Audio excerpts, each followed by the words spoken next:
It is a great honor for me to introduce Mr. Mitch Aeder. Mr. Mitch Aeder is the president of the Orthodox Union, the international president of the Orthodox Union. Over the past 2 years in the presidency? 3 years? 2.5 years. Over the past 2.5 years, really, Mitch came into office just before some of the most challenging times in recent Jewish history. And I can just speak personally in terms of his concern, not only for every member of the OU team, but for every member of Klal Yisrael.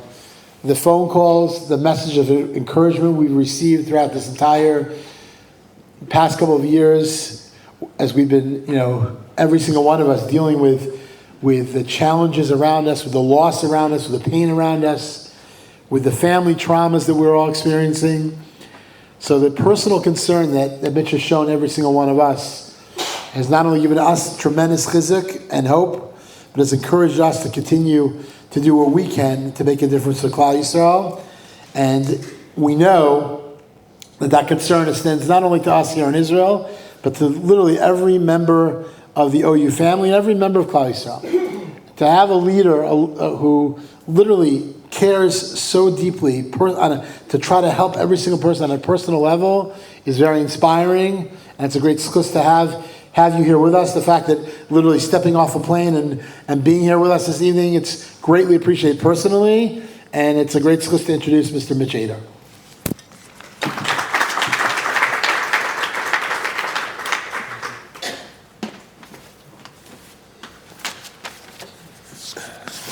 So I actually have a very special personal relationship with Rabbi Sam.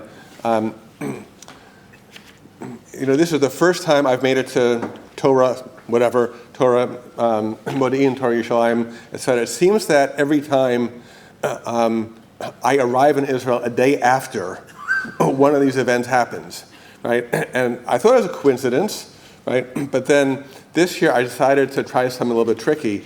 And I told Rabbi Sam, I'm arriving tomorrow, right? And Sam was scheduled for tonight. So I fooled you, but El got the last laugh because hopefully our suitcase will arrive tomorrow. So I want to thank the Shul. I want to thank the KSYM and especially the Modiin for his beautiful words and for not only for hosting but for the shutfut that we have and making an event like this possible. Unlike the Modiin, however, I am not going to give you the option of my speaking in Hebrew or in English. This past Purim, I was in Sderot with a group of the people who work in our Merkaz Nowhere down there, and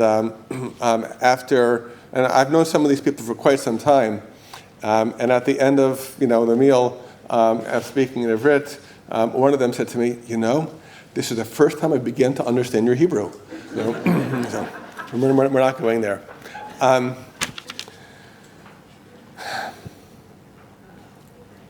So I actually want to pick up a little bit on something that Rav Sobel said. We're sitting here less than 48 hours before Kol Nidre, getting together, and it's called Torah Modiin. And I would have thought we're getting together on the 8th day of the Aseret Yemei Tshuva. We'd be coming in together for Slichas. We'd be coming together to sit on the floor to cry. We're getting into the Torah. Why Torah? What does Torah have to do with Tshuva? There's a lot to say about it, but I want to give you a perspective, my personal perspective, and tell a personal story, a very fresh personal story. So sometime over the past year, in a public setting, someone who I'm very close with said something which was borderline hurtful, insensitive. And I went up to him afterwards, and he made a joke about it, which didn't sort of sit right with me. But okay. And I thought I would let it go, but it was still sort of rankling. So last week I went to see him, and I said, I'm hurt. Right? And he said to me, this is someone who I'm really very close with. And he said, he first, tried to sort of, well, it wasn't a big deal, et cetera, but then he saw I was serious, and he apologized. And he meant the apology. And I was mochel him, and I meant the mechila. It was tshuva. The relationship, though, isn't fixed yet. It's not 100%. We have a process for tshuva, right? And there's formal steps that we take, right? We have charata, we have vidui, we have kabbalah, right? But ultimately, as the Rav said, what we're trying to get to is to fix the relationship with Hashem, right? That's what our goal is, to get closer to God, right? And in the Shemona Esrei that we say 3 times a day. So each one of the brachos, I'm going to say brachot, I'm going to get confused all the time, so I'll say with brachos. So each bracha has a name, right? Avos, Tchias HaMesim, Kedushas Hashem, Bina, and Tshuva. Okay, so Tshuva, bracha number 5. So you expect, in the bracha of Tshuva, we'd be clapping on our shoulders, on our chests. But what do we say? Hashivenu Avinu l'Torasecha. Say, God, return us, God, our Father, Avinu, return us to Torah. Right? And then get close to us, our Melech, Avinu Malkeinu. But we want the relationship of an Av to a Ben. And how do we get there? Is through Torah. Hashivenu Avinu l'Torasecha.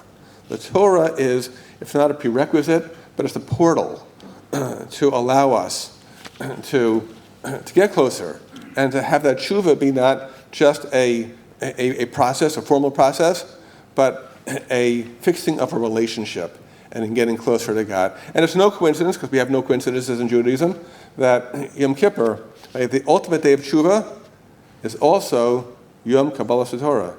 It's the day that Moshe Rabbeinu brought the Luchos Shniyos down. It's Kabbalas Torah, that without Torah, there's no tshuva.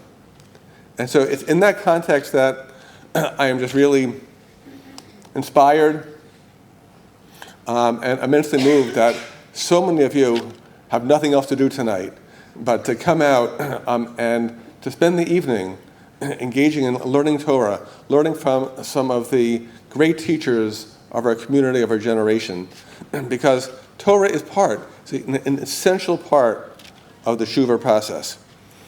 And Rabbi Sam alluded to this at the beginning. So just as individuals have to go through a cheshbon nefesh, so do institutions. And in the OU, our operations in Israel, so our programs for Israelis, we have Merkazei Noar from Katzrin and Beit Shan and Akko in the north, to Kiryat Gat, Kiryat Malachi, Sderot in the south. Right? But our programs for Anglo-Olim, up until a few years ago, were primarily limited to Rehavia, to the OU Center. And led by Rabbi Avi Berman, Rabbi Sam Shor, we undertook a cheshbon nefesh and said, we need to get out there.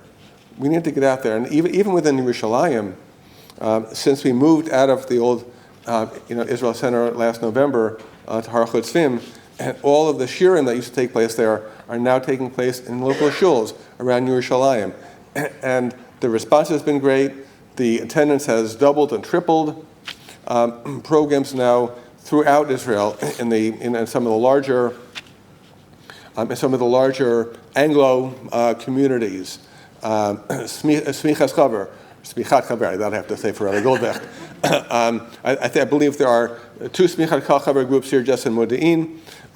There are more and more programs that we have for teens through NCSY Israel, through Chai, JLIC, which now we have an entire community in Tel Aviv, as well as we have couples on 11 university campuses in Israel. I didn't know there were 11 university campuses in Israel, right? And really what we're doing is trying to be responsive to communal needs, the needs of the community, to grow in Torah, to elevate themselves religiously, And for that, I want to thank everyone for their support, for their guidance, for their input, for their feedback. Right? And I wish everyone a Gemar Chatima Tova. Thank you.